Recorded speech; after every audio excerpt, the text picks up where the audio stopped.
adda bilisummaa Oromoo waan hedduu waa'ee hedduu baay'ee ulfaataa gargaarsa tokko malee ba'aa ummati Oromoo baatee deemu ummata Oromoo waliin baatee rakkinoota qabsoo fi rakkina siyaasaa biyya kanaa rakkina siyaasaa biyya kanaa ka hidhaa ajjeechaa waggaa 50 qofa otoo hin taane waggaa dhibbootaaf ummata Oromoo fi ummatoota cunqurfamoo hunda ummata cunqurfamaa Amaaraa dabalatee barabaraan lola keessummeessaa akkasumas immoo hidhaa keessummeessaa ajjeechaa keessummeessaa kana keessa darbee jiraatee asiin gahuusaa kanneen kana baatanii asiin geessan duraan dursa wareegamtoota keenya kabajaa barabaraa isiniif haa ta'u jedhaa jechuudha. Ittaansee ummati Oromoo qabsaa'ota adda bilisummaa Oromoo deeggartooti dargaggooti qeerroo qarree akkasumas shamarran kanneen ba'aa qabsoo kanaa baatanii asiin geessanii ba'aan keessanii fi wareegamni keessan lafatti nafne ammas isinis baga gammaddanii warri bu'aa qabsoo kanaa argattanii wareegamtoota keenya irra dhaabbanne baga gammaddanii jechaa.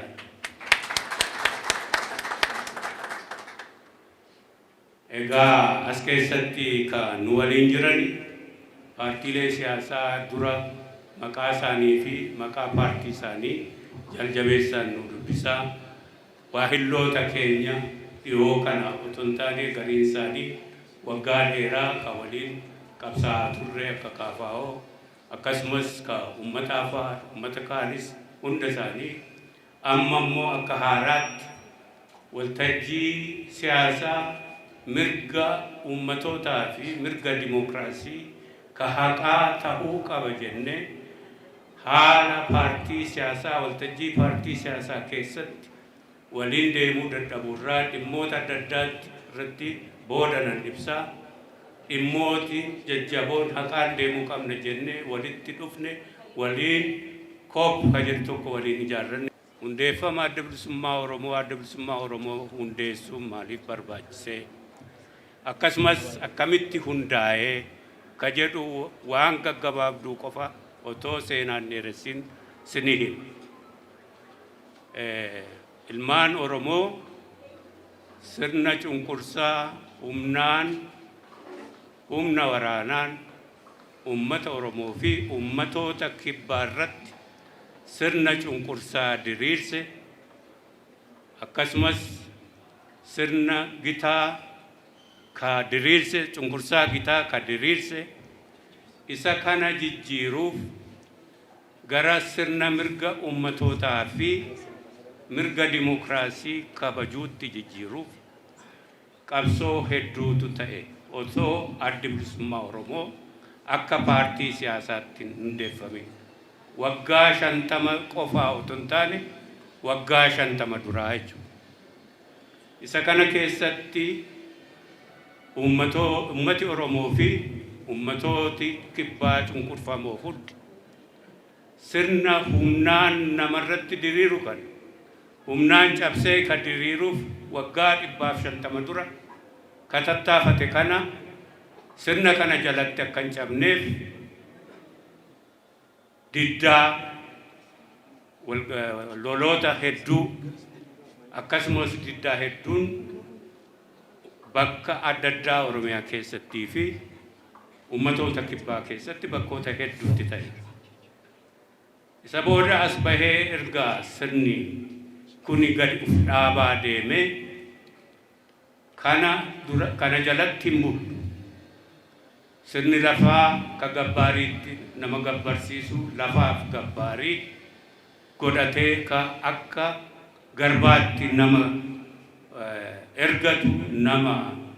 gurguru isa kana jalaa diddaadhaan as dhiyootti sochii qabsaa'ota baalee ni yaadanna hundi keenya. Akkasumas sochii arfan qalloo ni yaadanna hundi keenya. Aadaa Oromoo fi akkasumas aadaa Oromootti qabatee mirgoota Oromoo ol baasuuf kanneen qabsaa'an. Sana qofa otoo hin taane waldaa Maccaa Tuulamaa waliigala Oromiyaa guutuu keessatti Oromoo qofa otoo hin taane ummatoota cunqurfamaa hunda uf jalatti hammatee sirna mirga uummataa fi mirga dimokiraasii namaa kabajutti sirni kun akka jijjiiramu qabsoo godheera. Kana keessatti waldaa Maccaa Tuulamaa keessatti ummati Sidaamaa keessaa, ummata Walaayitaa keessaa fi ummatoota biraa keessatti qooda qabu ture. Kun hundi sirna cunqursaa jijjiiruudhaaf ka godhamedha. Gaggabaabsee tuttuquuf malee seenaan kun dheeraadha. Kanuma keessatti waldaa Maccaa Tuulamaa keessatti qooda ka qaban ilmaan Oromoo qaroo ta'an maqaa isaanii ni beektanii sirna kana akkasumas warra sirna mirga uummataa fi mirga dimokiraasii kabachiisuuf qabsaa'an bal'aa keessatti sochii barattootaa keessatti hundeessitoota adda bilisummaa Oromoo fi akkasumas waldaa Maccaa Tuulamaa keessa warri bebbeekamoo qaroo ta'anii qooda guddaa warri baasaa turani namni hin irraanfatu. Isaan kana keessaa hundi keessan ni yaadattanii Maamuu Mazammir barataa yuunivarsiitii ture, akkasumas Baaroo Tumsaa, akkasumas Obbo Ibsaa Guutamaa, Xahaa Abdii, isaan kana warra hangafootaa fi hedduu isaanii warra waldaa Maccaa Tuulamaa keessattis qooda fudhataa, akkasumas immoo sochii barattootaa keessatti qooda fudhataa. Tokko sirni lafaa ka uummata miliyoonotaan lakkaa'aman yeroo sana keessatti harka 100 keessaa harka 80 ol ka hammatu uummata Oromoo fi Oromiyaa fi akkasumas uummata Kibbaa keessatti qotee bulaan gaafasii gabbaarii ta'e lafaa fi qotee bulaan miliyoonaan lakkaa'amu kuni qabeenya abbaa lafaa ture. Kuni akka jijjiiramu. Lammaffaa sirni bulchiinsaa mirga uummataa fi mirga dimokiraasiin kabajne kuni gara mirga hundaa ka kabajuutti akka jijjiiramu isa kanarratti qabsoo gochaa ture. Kana keessatti qooda mul'ataa fi ulfaataa fi akkasumas wareegama warri baasan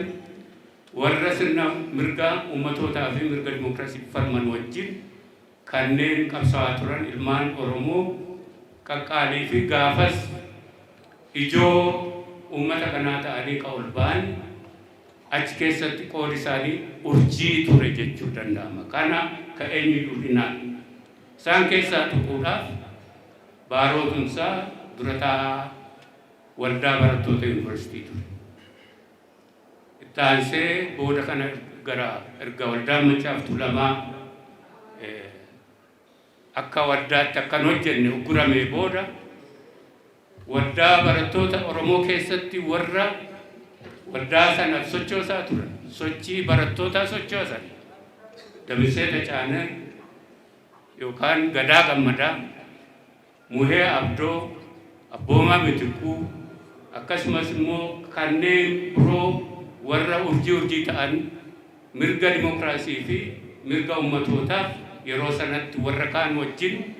harka wal qabatanii sirna naannoo kana, sirna mootummaa kanaa fi sirna cunqursaa kana jijjiiruuf wareegama baasaniiru, hidhamaniiru, ka dhibbaan lakkaa'aman hunda hammatanii deemuudhaafis kana keessatti qooda guddaa baasaniiru. Kana namni dagatu hin jiru jechuudha. Itti aansee yeroo sana keessatti sirni kun sirna hunda mataa akka ta'u ka federeeshinii har'a haasa'u sirni kun devolved ta'uu qaba jedhee waraqaa thesis ka jedhan sana yookaan waraqaa qormaataa ka barreesse ka jalqabaa ka har'a sirna federeeshinii jennee haasa'u Baaroo Tumsaa. Isa kana yeroo barreessanii fi akkasumas kanneen mirga dimokiraasiif fi mirga ummatootaaf qabsaa'u wajjin haala jijjiiruuf yeroo waan jedhani ummatoota Itoophiyaa hundaatiif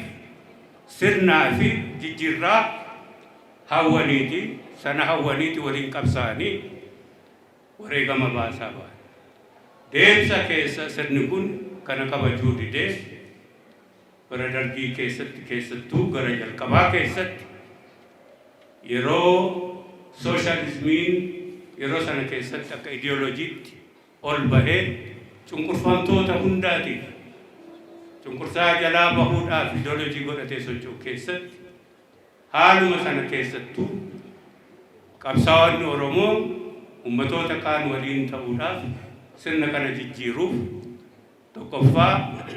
meesoon keessatti hirmaatanii hedduu wareegamaniiru.